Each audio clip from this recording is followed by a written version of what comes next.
Bonjour et bienvenue sur Allo Finance. Nous sommes le lundi 19 septembre. Ça y est, le compte à rebours, il a commencé depuis longtemps, mais là, il s'accélère. D'ici un mois, la Grèce doit payer à peu près 6 milliards et aucune aide ne s'est débloquée. Ce week-end, on attendait un peu de nouveau avec la réunion des ministres des Finances, de l'économie et des Finances vendredi en Pologne. On attendait des mesures de Grèce et finalement, vous voyez, les marchés s'écroulent ce matin, 3% de baisse parce qu'il ne s'est rien passé.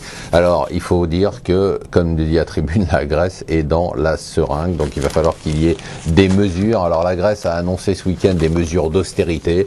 Bien évidemment, personne n'y croit. Alors maintenant, ce qu'on entend, alors vous avez vu notre président, Monsieur Faute-Morale, notre candidat à la présidence, Monsieur Faute-Morale, DSK nous a dit hier qu'il voulait qu'on efface entièrement la Grèce, la dette de la Grèce.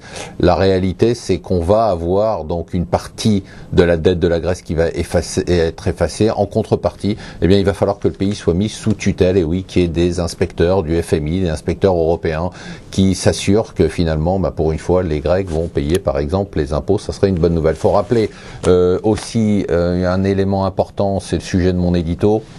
Les élections en Allemagne que tout le monde présente ce matin comme une mauvaise nouvelle pour Angela Merkel pourrait être plutôt une bonne nouvelle. La bonne nouvelle, c'est que le parti de sa coalition s'est tellement effondré, il fait moins de 2%, qu'il n'a plus aucune marge de manœuvre. C'est ce parti de la coalition qui oblige Angela Merkel à faire de l'équilibrisme parce qu'il est foncièrement anti-européen. Il était contre l'aide à la Grèce et aujourd'hui, il tentait le tout pour essayer de regagner des points à Berlin.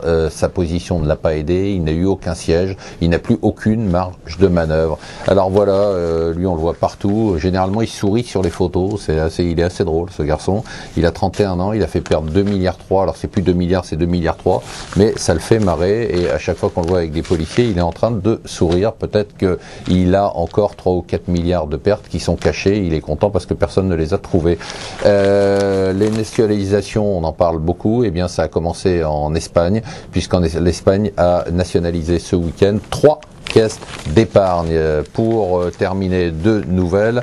Ce qu'on disait, que les banques ne prêtaient pas. Alors vous savez comment ça se passe quand tout va bien pour les banques, elles préfèrent utiliser l'argent pour spéculer plutôt que de prêter aux entreprises. Quand tout va mal, eh bien elles ne prêtent pas aux entreprises parce qu'elles n'ont plus d'argent. C'est ce qui se passe actuellement. Du coup, réunion d'urgence à Bercy pour tenter de trouver une solution aux problèmes de crédit pour les entreprises. Voilà, on s'y met.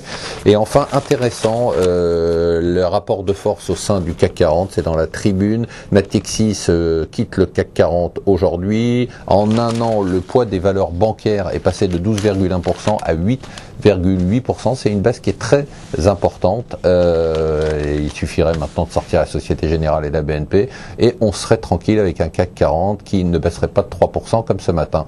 Voilà, restez avec nous sur Allo Finance.